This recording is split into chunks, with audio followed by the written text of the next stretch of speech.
Imagine a small country next to a giant. They managed to fight themselves free from that giant, but the giant later walks in and unleashes a reign of terror. But then there is another giant who liberates the tiny nation. So, as an Estonian, what do you do then? Here is the story of the Estonians that joined the Germans in the Second World War. The story of the Estonian Legion and the 20th Waffen Grenadier Division of the SS. Stay tuned. Hey, good to have you back on the channel, and if you happen to be new, my name is Stefan. I'm a history teacher from the Netherlands and I'm hustling history for you. If you liked it, please consider subscribing. For long, Estonia was part of the Russian Empire. In the chaotic aftermath of the Russian Revolution and the end of the First World War, the Estonians managed to secure their independence. Although many Baltic people also sided with the Bolsheviks, the patriotic Baltic people prevailed. The Estonian War of Independence was concluded with the Treaty of Tartu in 1920, in which Soviet Russia recognized Estonian independence. Starting off as a parliamentary democracy, it came to an end in 1934, where leadership fell in the hands of Konstantin Pats and General Johan Ledona. Estonia favored good relations with Germany, and their biggest concern was, of course, the USSR. Preserving their neutral status became a bigger challenge when the Soviets and the Germans signed the Molotov-Ribbentrop Non-Aggression Pact. The Estonians could now only speculate about what was to come.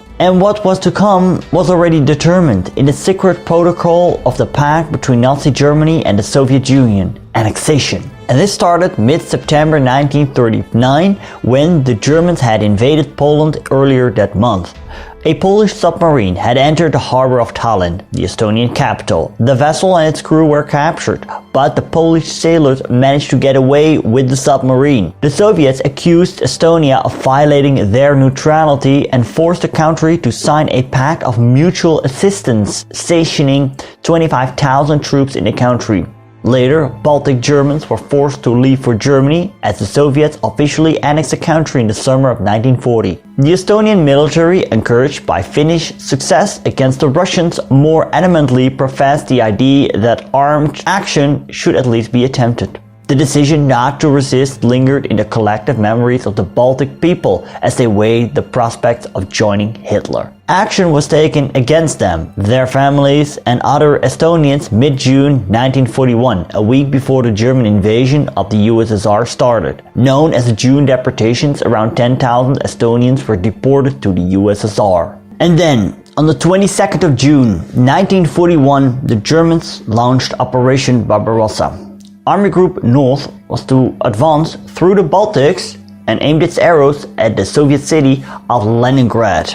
Among its ranks were actually many Baltic Germans. These were previously forced to leave the country as the Soviets took over, and now were among the ranks of the German army. They were now assisting the branches of the German army since they knew the language, the people, and the terrain. The German troops, they entered Estonia on July 7, 1941, but then the Soviets, who had been pushed out of Lithuania and Latvia relatively quick, now rallied their forces and they put up stiff resistance. Simultaneously, thousands of Estonians who had fled into the forest to avoid Soviet captivity, they now emerged to fight their oppressors. The Germans, they launched their next assault on the 22nd of July. Tallinn was captured the following month, and it was only the 21st of October that the Baltic campaign was over. Since the Soviets had more time in Estonia before the Germans would arrive, since the Germans first had to go through Lithuania and Latvia,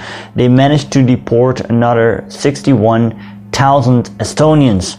Also, in a prison in Tartu, the NKVD massacred 200 Estonians as they retreated. In short, Soviet horrors were fresh in Estonian minds. The Estonians initially disarmed the Estonian resistance fighters that wanted to fight for them. These were later rearmed and reorganized in so-called Estonian police and self-defense units. These were later renamed to the Estonian battalions. They wore German uniforms and had an Estonian arm shield. Some Estonians served in the home guard known as the Omakaitse, and their job was to guard the rear area and fight against Red Army stragglers, as well as assisting the Germans with hunting down Jews. Now, Estonia had a very tiny pre-war Jewish community, and most Jews fled as the Red Army retreated. The remaining Jews were soon killed, and I read that one Estonian was actually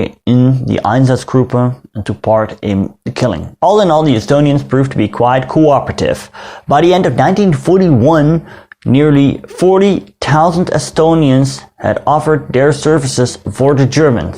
In August 1942, 1 year after the Estonian capital was liberated by the Germans, the German governor proposed the establishment of an Estonian Legion. That was the name, and they kind of avoid the letters of the SS, therefore it looked like the Estonians had some kind of autonomy, because speaking of Estonian autonomy, or basically the lack thereof, the Germans had fully ignored the Estonian wish for independence and were just new occupiers. The Estonian volunteers were trained in German-occupied Poland. 3 battalions were formed, and the Estonian Legion had actually an official name, which was the 1st Estonian SS Volunteer Grenadier Regiment. In March 1943, one battalion, Battalion Narva, was sent to join the Viking Division in Ukraine. The rest conducted anti-partisan operations in the homeland and served at the front line when the Red Army came closing in. At the end of the year, they were renamed into the Estonian SS Volunteer Brigade and had these color patches. Early 1944, the Estonians were transferred to the Waffen SS and named the 20th Waffen Grenadier Division of the SS, 1st Estonian. In April that year, the Narva battalion was pulled out of the Viking division and added to this formation. The division saw heavy combat during the long Battle of Narva, which started in February and ended in August. Here, Europeans from different nations who volunteered for the Germans, among which the Dutch Volunteer Legion, managed to hold the Red Army for a great part of the year of 1944. Now try to imagine what was going on in the minds of the Estonians. See, they were literally fighting on the doorstep of their country. Yes, they did this in Waffen SS uniforms. And some of them served at concentration camps. But for most of them, it was fighting against Soviet occupation. Their country was direct at stake. Anyway, the Axis forces were not able to stop the Red Army, and they drew back to the Tannenberg Line. They had to retreat. They fought near Tartu, and the Estonian volunteers withdrew with the Germans all the way through Silesia and eventually ended up in Czechoslovakia. There, the war came to an end. Now, I read that 200 of them were massacred by the Czechoslovaks. Some ended up in Soviet captivity. Others were captured by the Western Allies and handed over to the Red Army. And others, they served for the Americans as a guard at the Nuremberg trials. Then there were also Luftwaffe volunteers. Some Estonians did service in the German Luftwaffe. Flak helpers, both Estonian men and women, served as flak helpers. And there were Estonian volunteers in the Finnish army.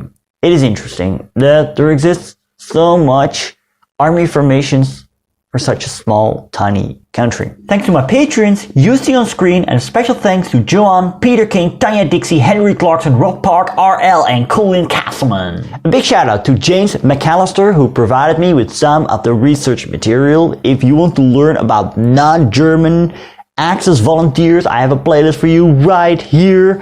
And if you want to learn about the Estonian War of Independence, it's an older video I can highly recommend. I recorded that one in Tallinn, Estonia back in 2016.